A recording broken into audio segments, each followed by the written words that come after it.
Simon Miller from WhatCulture here, a little bit intimidated, here with Shelton Benjamin. 1 year ago, you told Adam Wilborn you weren't very happy with me. Tell Simon we're going to talk about those ups that he be giving and those downs. So Simon, I'm looking for you. You dipped out when you were interviewing Woods, but I watch every Tuesday.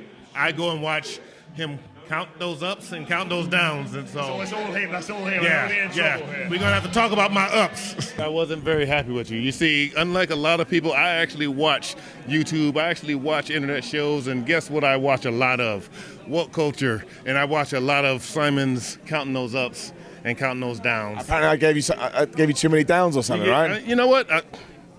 It's not that you gave me too many downs. You just don't give me enough ups. All right, you know. Fair point. Fair enough. You know, usually you're pretty generous with me, and and I appreciate that. I'm a big fan of yours, genuinely. I'm not just playing smoke. That, but you need to give me a few more thumbs up, man. I mean, sometimes taking an ass whipping requires a thumbs up. You know, that's a thumbs up performance because I'm a real tough guy. I don't know if people know this, but I'm a badass. All right.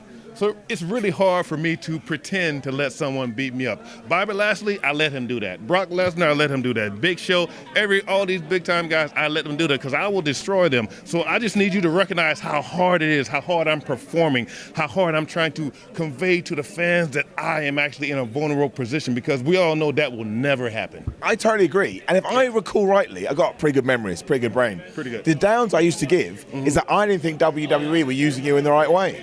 I remember, especially when you were teaming with Cedric and stuff, I would say, what's going on here, man? Yeah. They need more. And they kept teasing me, and then they kept taking it away. Well, they teased all of us. You know, they teased all of us. And trust me, me and Sid felt the same way. You know, it is what it is. It's a business. They make the decisions. I'm just here to, keep collecting.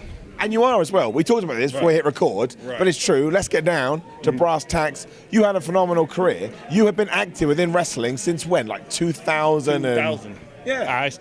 I became a pro wrestler on January 10th, 2000, and I've been nonstop ever since. I've never taken a vacation. I've never taken time off or anything like that. I just keep going because I love what I do. Man.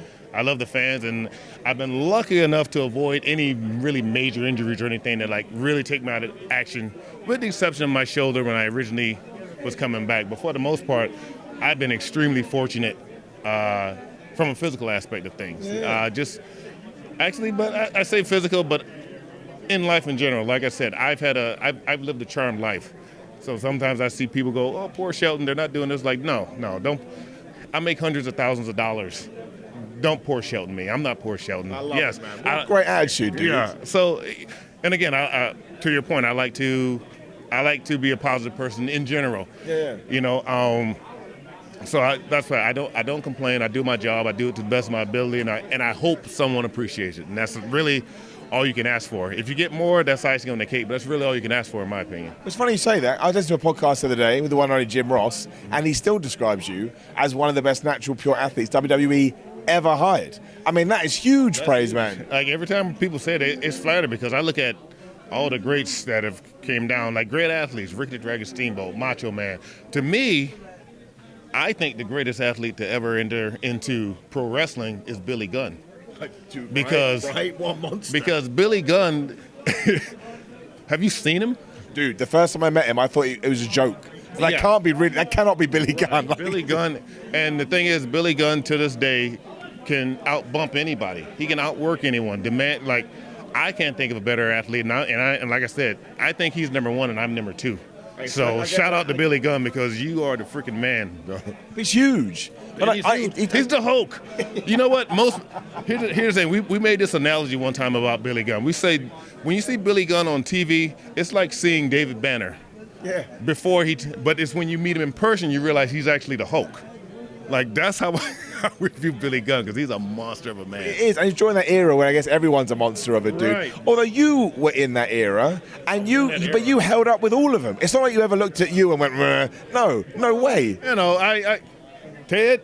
You can talk to Teddy Long. I mean, that's the coolest camo. Holla, player. That's the coolest camo ever. Thank you, Teddy Long. But it's true. It's not like you looked at you and went, doesn't you fit in? Yeah, you just look like you're part of the crew. It's one, because I stayed in shape. I covered up when I first got there, but honestly, I always felt like a little guy, to the point where when I actually left the Indies, I'm sorry, when I actually left WWE and started doing the Indies, and even when I went to Japan, a lot of people did not realize how big I was. Yeah, I bet. They thought I was like a 100 and 200 pound guy, and I'm like, Absolutely not. like no, I'm a little bigger, but they say, but you do all this flying and stuff. Yes, but I'm flying on giants. Yeah. Kane, Big Show, Brock, hell. Do you remember Chuck Palumbo? I do remember Chuck Palumbo. Chuck Palumbo, whether you realize or not, is one of the widest human beings I've ever put my arms around. So, yeah, I just blended well. But that's half the battle, right? It's perception. Right. Perception is reality. Absolutely. I do have to ask you this, right? I know you've been asked this 1,000 times, Okay. but I need to ask because I love goofy wrestling, right? Okay. I say that in a positive way. Right. Stupid wrestling is my favorite wrestling. Now, we all remember a few years ago, you were given the gimmick of looking off into the distance and pondering something that had been said to you. Dude, I was desperate to know where that was going to go. I'll be honest. I'm still wondering where that's supposed to go. Like this is the part in the interview where you just put that face on the screen, because I'm wondering where it goes. Like I said, I was given an assignment, and I just did my assignment. I had no idea where it was going. That sucks so bad because I loved it because it's just so out of nowhere. Yeah. And I was in a good way, I don't understand it. But I thought that's good because maybe in a month, 2 months, I'll start to understand it. Some things are way more appreciated when you don't understand it. Yeah. When it's like a magic trick. If you look behind the curtain, you see how it's done. It's not as intriguing. But as long as you're always going, What's he doing? I was so devastated. We never got. I get Never that. got a It payoff. happens a lot in wrestling. I get it. It's not Yeah. special or anything like that. Right. But that for me was like, oh, they're doing something with him. I don't know what it is, and then they just stopped it. yeah. Again, to your point, You got no. He can't tell me anything. I can't tell you anything because I'm still. He's literally doing the same thing that you were doing. All right, let's jump to the future now, right? Okay. You were talking the other day in an interview I saw, world's your oyster, where are you going to go? You're going to go here, you're going to go there, maybe go back to Japan, come back to the UK. You should do indies in the UK all the time, man. They used to be badass. What's your sort of immediate plan in terms of finding a place to land? Honestly, my immediate plan is just to kind of coast a bit and like see what's out there, see what life has to offer. Because for 7 years I was with WWE, and I had a 10-year run with them before that. Yeah. So for now, like I'm not in any rush. I'm keeping my options open. I can't say anybody's any more of a front runner than anything, but I definitely want to come back to the UK. Matter of fact, next week I'm going to Australia, where I'm going to be involved in an event out there. I think it's Starcade. Starcade? Not Starcade. Still blow your mind that you get to go to Australia to wrestle? I mean, isn't that just the craziest thing? That's awesome, and I'm desperate to get back to Japan. Yeah. Japan. I really, really want to go back to Japan. But dude, your Japan run is kind of, I wouldn't call it underrated, but so many people still go, Shelton Benjamin had this amazing run in Japan. And it's so good, dude. Like the consistency and the amount of tours you did, off the chart, man, right? Yeah, Japan was, oh my God. I spent 4 years over there, whether people realize it or not. So I love, Riddle's going crazy over there. That doesn't surprise me. Yeah, but no, I love my time over there, and again, because the casual fan doesn't even realize there's wrestling over there. Of course not, right? Yeah. See these little clips of me having these matches with Marufuji and Tanahashi and all these guys. They're like, when was he there? And I see that a lot, and it sucks. But between 2012 and 2016, I was almost exclusively Absolutely, man. And top Japan. matches as well with everyone who now, I don't know, the last few years, for whatever reason, all of a sudden Japanese wrestling over here has become, I don't know, the names are more well known. It's strange. The casual fan is kind of getting to realize them. You fought all of them, bro. Every single one. Absolutely. Like, there are matches with me and Shinsuke that go, when did this happen? I've had matches with Shibata. Like I said, hell, Suzuki. I was a member of Suzuki Gun. And when people see those pictures, they go, when was this? And I'm like, remember that long stretch when you didn't see me on American TV? Well, that's what I was doing. It's still working, man. But I think it's great, dude. I think it goes. Do you think now? I don't want to say it's easier, but there's more options now. So that's kind of excite you that there is 4, 5, 6, 7 companies you could jump in tomorrow. I do believe I'm excited about the fact that there are more options. Because obviously with all the great talent out there, we all can't shine in the same place. So it's nice to have an AEW, a Ring of Honor, a TNA, a New Japan. So, and I personally want to work for all of them because I want to see all these companies succeed. Because again, I'm a wrestling fan first. I'm known for WWE. But I'm a fan of pro wrestling in general.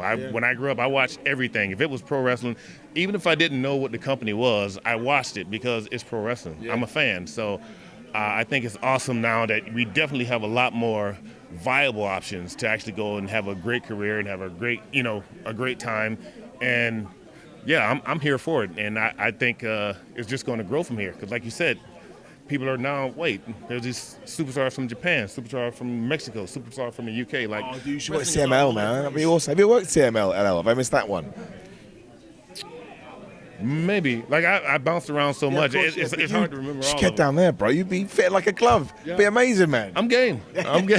Let's book it right now. Let's book it. And you got to come to the UK too. Like, I remember when you did those tours. Yes. I used to go to sort of they were quite just spot shows, whatever you call them. Right. And you'd walk out and be like, wait, what the? Shelton Benjamin, it was so cool, dude. It's all about working. And Ron Simmons taught me a long time ago, it's all about longevity. Yeah, I do. So, like I said, I want to put my stamp on the business. I want to be, and I want to spread the word. So, and I love overseas tours. Yeah. Like, I love the U.S., but I prefer when I travel overseas to places that don't get to see me or, wrestling superstars as often. So we're 24 years in, essentially. Mm-hmm. How much longer do we want to go? Like, what's the dream? Another 10, 15, 25? Like, hey, the first time they can't pay the mortgage, I got to find something else to do. and to date, it's a quarter of a century, I've just realized. Yeah. A quarter of a century. Yeah. I've been a pro wrestler for longer than anything else in my life. But dude, man, like imagine it's such a stupid way to put it, but the first time anyone takes a bump, you tell them 25 years at least, you'd be like, you winding me up. How the hell is that ever going to be a thing?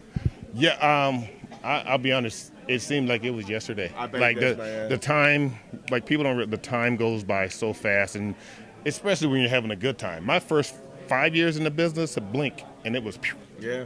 And then, like I said, my time in Japan, blink, and it's over.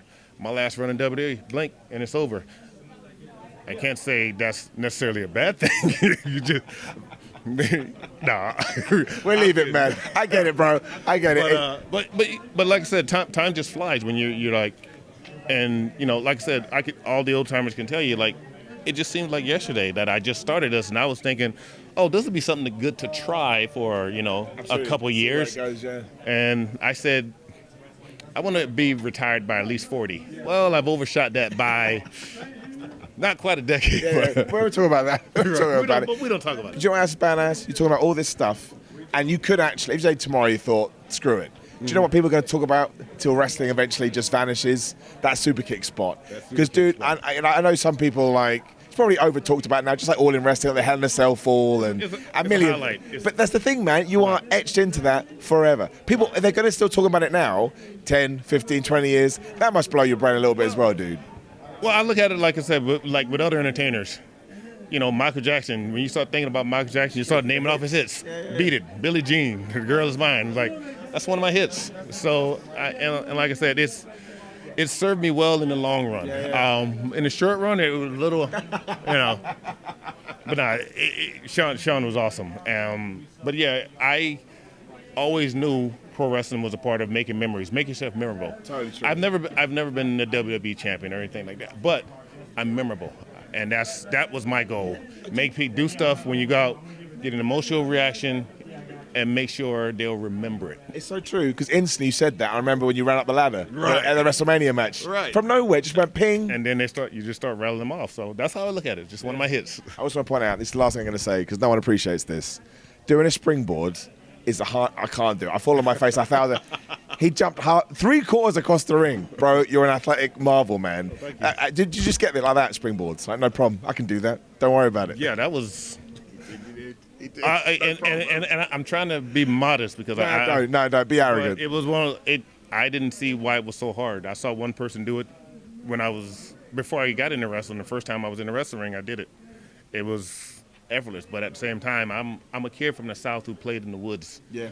Climbing trees and swimming and all that stuff, like, that was just right up my alley. So, yeah, man. And I said this before, my mom used to whip my ass for all these stuff I getting into and falling off of buildings and stuff like that. But now, like, all those skills I picked up doing that have paid off. So. Hell yeah, dude. Honestly, man, I love this chat. So good meeting you properly. Nice to meet This is a you, golden man. up. It's a golden up. I'm going to give that to you right there. It's a golden up. I got to go.